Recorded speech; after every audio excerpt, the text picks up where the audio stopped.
Just as poetry is the most eloquent form of human languages, dance is the most eloquent form of human movement. There is no language barrier. Dance is the supreme physical manifestation of inner convictions. I'd like to say that it's good to be with you. It is a frightening experience to be here, but I am pleased to have this opportunity. Everything I needed to know, I have learned in primary by singing 2 songs. I am a child of God, and Jesus wants me for a sunbeam. Knowing that I am a child of God, and He has sent me here, has given me an earthly home with parents to lead me, guide me, and walk beside me. And learning about Jesus, the Son of God, knowing that He wants me to be His light on earth, to follow His example of patience, kindness, charity, and love at home, at school, at play, makes all the difference in how I want to live my life. The 2 questions we most often ask of ourselves, of trusted others, and of the Lord are, who am I, and why am I here?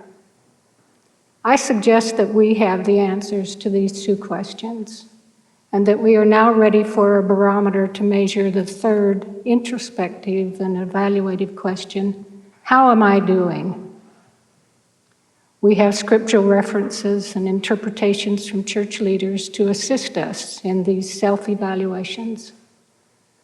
I hope that what is presented here today will be helpful to you by creating in you an urgency to better understand the purpose of our time on earth and to put into daily practice those habits that are beneficial to becoming the daughter or son who deserves the blessing of this life on earth. So let's start at the very beginning. We learn from Genesis chapter 1, verses 16 through 26, that on the 4th day, God made 2 great lights, the greater light to rule the day, and the lesser light to rule the night. And thus the sons of the heavens, the source of all energy, was created. And on the 5th day, the fish, fowl, and plants were created. We further read in verse 27, the 6th day, so God created man in His own image. In the image of God created He him, male and female created He them. It has always been interesting to me that the sun, S-U-N, is the source of all energy on earth, without which we cannot live. And that the Son, S-O-N, of God, named Jesus Christ, was sent to earth to give us the plan for living the plan of salvation. In the 88th section of the Doctrine and Covenants, we are told that our purpose for coming to earth is to obtain a mortal body, and that the spirit and body are the soul of man. Neither is complete without the other. In section 89, we were given the word of wisdom, showing forth the order and will of God in the temporal salvation of all saints in the last days, given for a principle with a promise, adapted to the capacity of the weak and the weakest of all saints, who are or can be called saints. In verses 5 and 7 through 9 are the do-nots. Inasmuch as any man drinketh wine or strong drink among you, behold, it is not good. Strong drinks are not for the belly. Tobacco is not for the body, neither for the belly, and is not good for man. Hot drinks are not for the body or belly. And in verses 10 through 14, we are given the do's. All wholesome herbs God hath ordained for the constitution, nature, and use of every herb in the season thereof, and every fruit in the season thereof. Yea, flesh also of beasts and of the fowls of the air, I the Lord have ordained for the use of man, with thanksgiving. Nevertheless, they are to be used sparingly, only in the times of winter, or of cold or famine. All grain is ordained for the use of man and of beasts, to be the staff of life, not only for man, but for the beasts of the field and the fowls of heaven. The promise is given in verse 18 through 20. All saints who remember to keep and do these sayings, walking in obedience to the commandments, shall receive health in their navel and marrow to their bones, and shall find wisdom and great treasure of knowledge, even hidden treasures, and shall run and not be weary, and shall walk and not faint. In the words of Rabbi Harold Kushner, who spoke at a previous devotional, I too am thankful that we have a Father in heaven who is interested in what we eat and how we care for our bodies. A few years ago, I was asked to speak to a group relative to the health and fitness of the members of the Church of Jesus Christ of Latter-day Saints. After 6 months of collecting data, I was not able to verify that the Mormons were healthier than the general population of the USA. Most of our members do fairly well at abstinence from tobacco and alcohol, the do-nots of the word of wisdom. However, we seem to ignore the importance of the do's. When did we, members of the Church of Jesus Christ, receive this counsel? Section 88 was given in 1832, and Section 89 was given in 1833. Generally speaking, a new generation is born every 20 years or so. You are now living in the 6th or 7th generation since this revelation was given to the prophet Joseph Smith. What you are today is a composite of your heritage and your lifestyle since birth. We have to ask ourselves, why are we not the healthiest people in the world? Have 6 generations failed to follow these truths that are verified scientifically today? You can blame your heritage for the color of your hair, your color of your eyes, and other individual characteristics, as well as your skeletal frame, the nature and length of muscle fibers, even the places where fat is stored and on your body, and the propensity to store fat. However, you are responsible for your present level of health and fitness, the strength of those muscles, your cardiovascular endurance, even the amount of fat tissue you carry. Today, you can make a commitment to yourself to start living a life that will benefit the future generations of your family line. In the south foyer of the Richards building is a portrait of Stephen L. Richards, and I've always thought that it was very fitting that we have 85 stairs to climb after going down to the Richards building. But it is a wonderful plaque, and it has a wonderful message. The human body is sacred, a veritable tabernacle for the divine spirit which inhabits it. It is a solemn duty of man to develop, protect, and preserve it from pollution, unnecessary wastage, and weakness. Let me repeat. It is a solemn duty of man, male and female, to develop the body, protect the body, and preserve the body from pollution, unnecessary wastage, and weakness. This statement is worthy of your visit to the south entrance of the Richards building for your own contemplation and your own self-evaluation.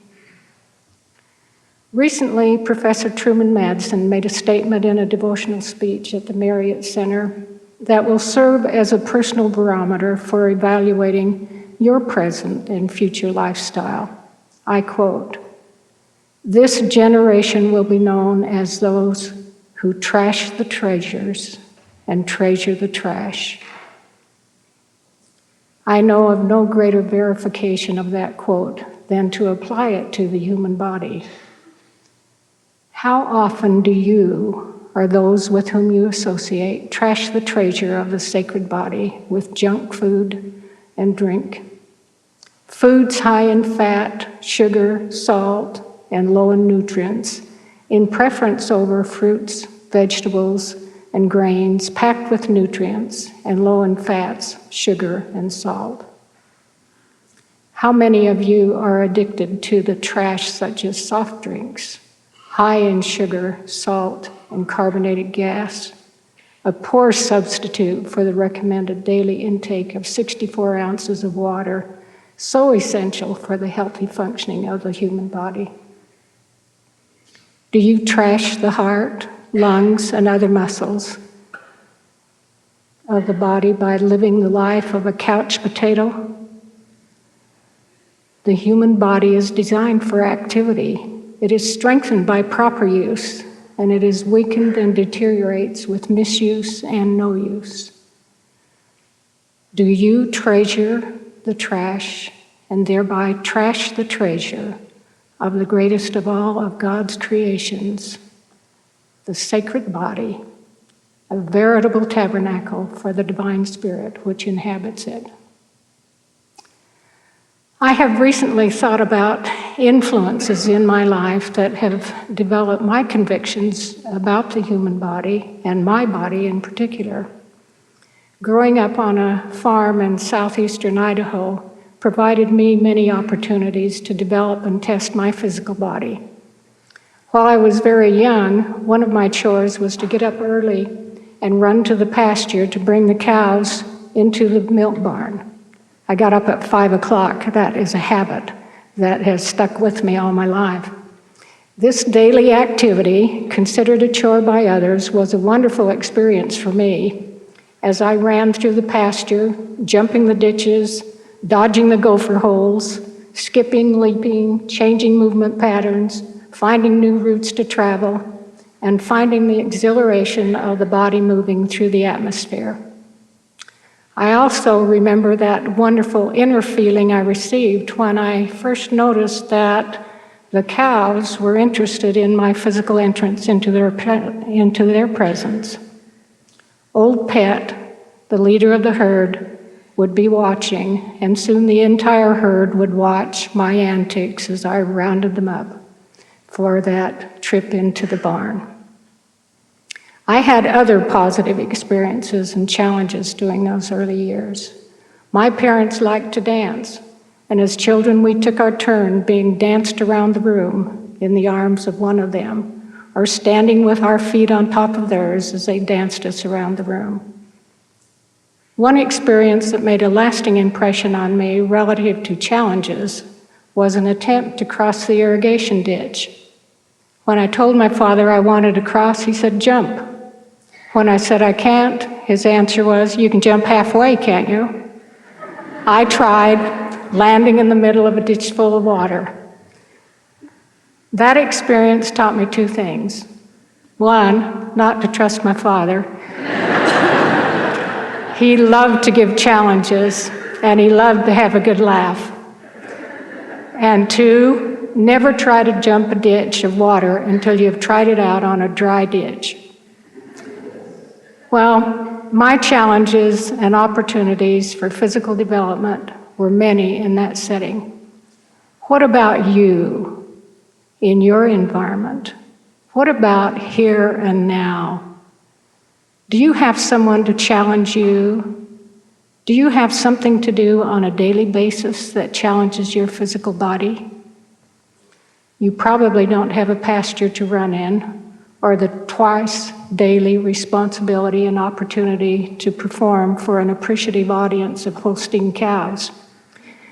But I recommend that you put into your life daily physical exertion. How about parking a mile from campus? Just think how that would solve the traffic problem here. Be a participant in the studios, on the grass fields, on the track. Something that might give additional incentive is another valuable lesson I learned on the farm as I worked with animals. I noted that when they became good and fat, they were hauled off to market. Yeah. Recently, I read an article in the Daily Universe relative to dance at BYU. The leading caption was, "Dance Dilemma. Some say it is art, others PE." I would like to respond to that caption and to emphasize that the purpose of PE, physical education, is to educate man, male and female, on how to maintain, develop, protect, and preserve the body from unnecessary wastage and weakness. And that dance is a vehicle or a means by which the participant can exercise, care for, and discipline the body. Dance is physical education. Dance is for everyone, a general education for invigorating the body, mind, and spirit, for effective study and living, whether the participant is majoring in science, music, mathematics, engineering, education, law, or any other chosen area of academics. According to Rousseau, the great French philosopher of the 17th century, I quote, "It is a lamentable mistake to imagine that bodily activity hinders the working of the mind, as if these two kinds of activities might not advance hand in hand, and as if the one were not intended to act as a guide to the other. To learn to think, we must therefore exercise our limbs, our senses, and our body organs, which are tools of the intellect. And to get the best use out of these tools, the body which supplies us with them must be strong and healthy." End of quote. Some people seem to think that physical education is for only those who are already highly skilled and physically fit. This thinking is as naive as thinking that mathematics is for only those who can succeed at a high level in mathematics, or that English is for only those who already understand the language and can write skillfully. It is equally ludicrous to think that if you study and talk about health and fitness, you are physically educated. The same would be true of taking a math class without the discipline of correctly computing any of the math. I know several that would like that. Or taking the English class without the discipline of writing essays. Quoting a devotional speech given by Sarah Lee Gibb in this same setting 6 years ago, "There is no aspect of our existence, whether it be social, intellectual, or spiritual, that is not affected by our physical well-being or lack of it." Physical education is the act of doing, of becoming a healthy individual, better today than you were yesterday, with the goal of becoming the healthiest and reaching the highest level of neuromuscular skill possible for you, not based on what someone else achieves, but on your own heritage and your own physical abilities and disabilities. To add an additional barometer for measuring how am I doing, I quote, "What a disgrace it is for a man," and I add male, female, "to grow old without ever seeing the beauty of which his or her body is capable." Yes, dance is physical education, and dance is a performing art, the only performing art in which the total body is the performing instrument. Just as poetry is the most eloquent form of human languages, dance is the most eloquent form of human movement. There is no language barrier. Dance is the supreme physical manifestation of inner convictions.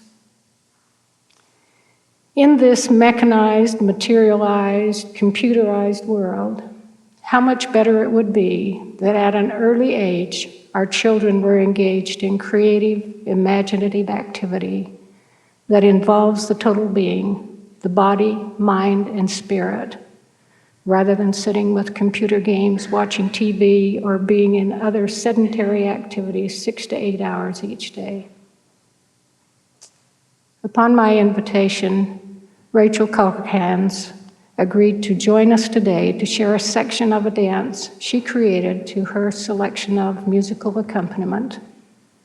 Rachel has been involved in the creative program at Brigham Young University since she was 4 years old. Rachel will now perform for us. Can you hear the prayer of the children bending in the shadow of an unknown? Empty eyes with no more tears to cry, turning heaven toward the light, crying, Jesus, help me to see the morning light of one more day. But if I should die before I wake, I pray my soul today. Can you feel the hearts of the children aching for home, for something of their very own, reaching hands with nothing to hold on to, but hope for a better day,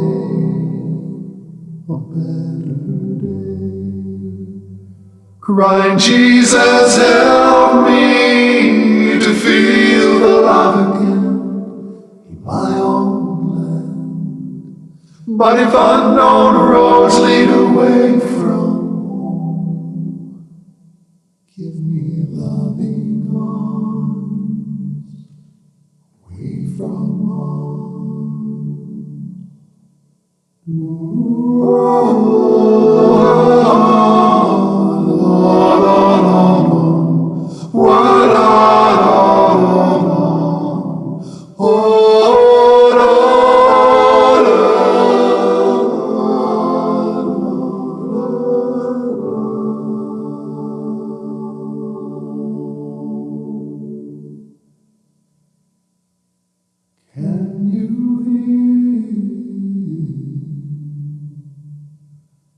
voice of the children softly pleading for silence in the shadow.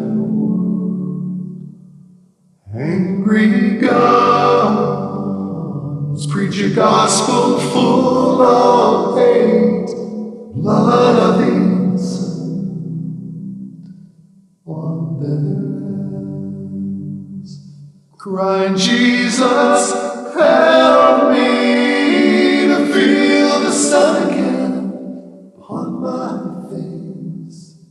For when darkness clears, I know you're near, bringing peace again.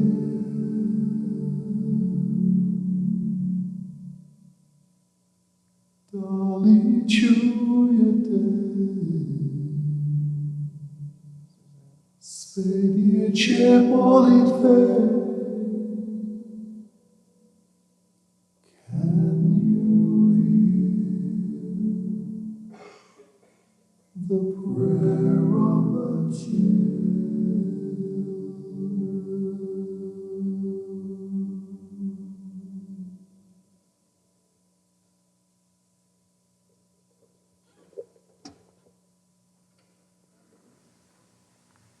Thank you, Rachel.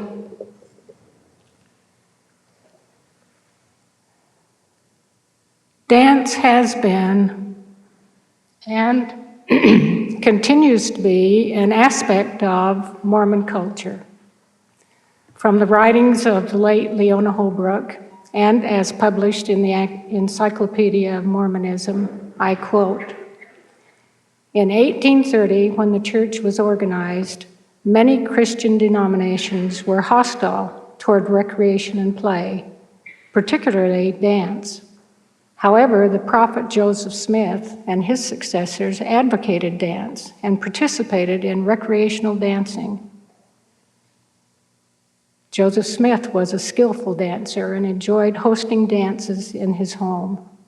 Brigham Young and the Quorum of the 12 danced before the Lord to the music of a small orchestra in the Nauvoo Temple after long days of joyous participation in temple ordinances. Early Latter-day Saints commended dancing as helpful to body and mind, but only when conducted in accordance with the church principles. Emphasis was on propriety, good company, and the spirit of praising the Lord. During their difficult trek west, the pioneers danced as camps of Israel. President Brigham Young said, "I want you to sing and dance and forget your troubles. Let's have some music and all of you dance." Around the campfires, they danced polkas, Scottish reels, quadrilles, French fours, and other figures. The Brigham Young University folk dancers will now present a segment of our early Mormon culture.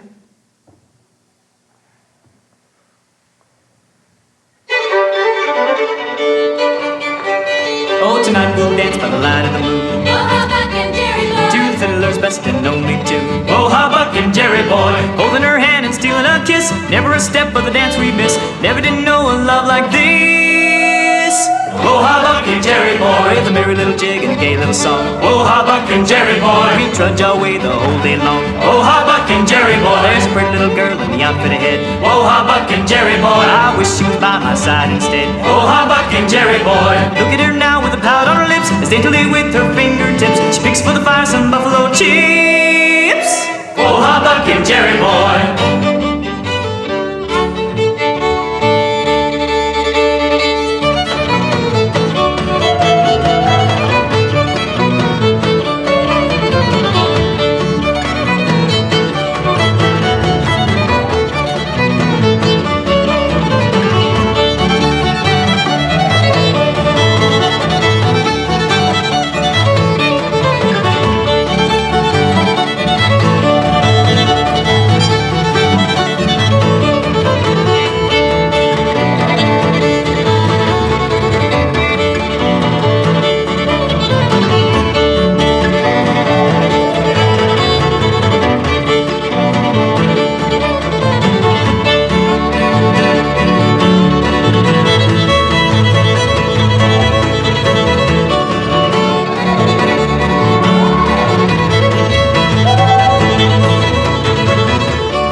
The culture of the Mormon Church and the spirit of the gospel of Jesus Christ has been shared with people worldwide.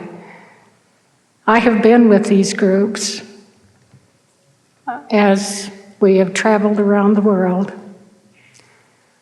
and know how they represent the Brigham Young University and bringing the spirit of the gospel of Jesus Christ, of hope, peace, beauty, and friendship to the peoples of the world. Dance is a most eloquent form of communication, and as such has been a tool for promoting the work of the devil. The entertainment world is full of the sexy, sadistic, profane forms of body language, and through this means, many are invited into a life of glitz, sensuality, and Satanism. Hopefully, our students of the dance programs of Brigham Young University and other institutions of the Church of Jesus Christ of Latter-day Saints can counteract the satanical and bring to the world the eloquent, the beautiful, the wholesome, the sacred.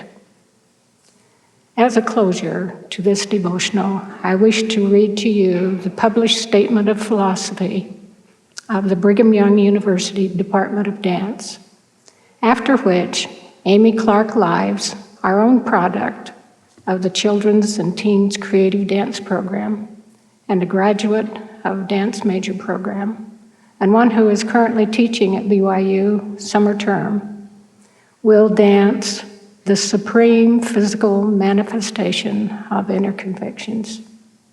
Kim Underwood, also a product of BYU Department of Music, currently teaching voice at BYU, is our vocalist to accompany Amy. But first of all, let me read the statement of philosophy.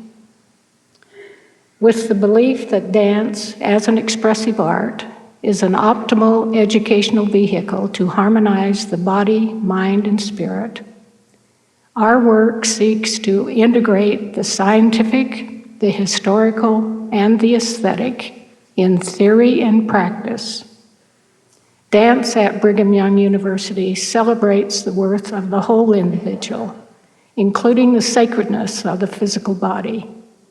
It is based upon a philosophy of love, hope, enthusiasm, and a striving for excellence, refined by a desire to serve, exemplifying the values of our Savior Jesus Christ.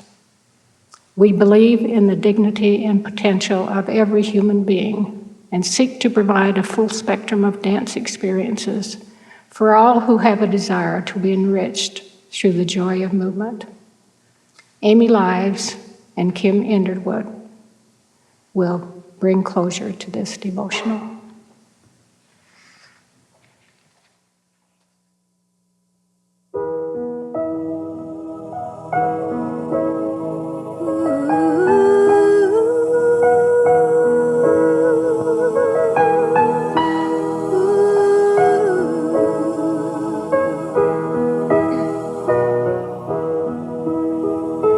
Imagine how God can sing, how His voice delights the universe with a range that blends eternally into chords of His love.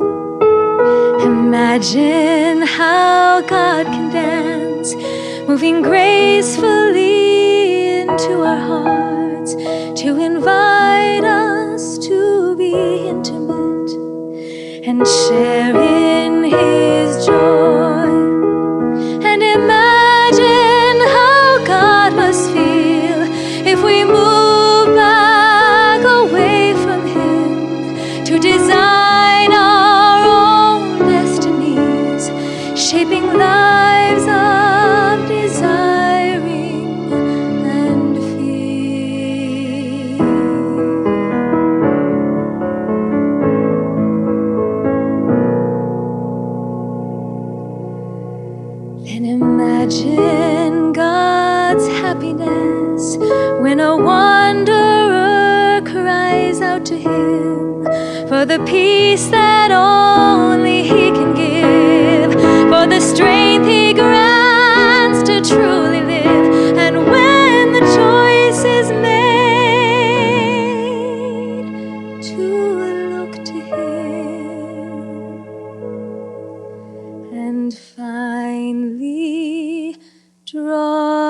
near.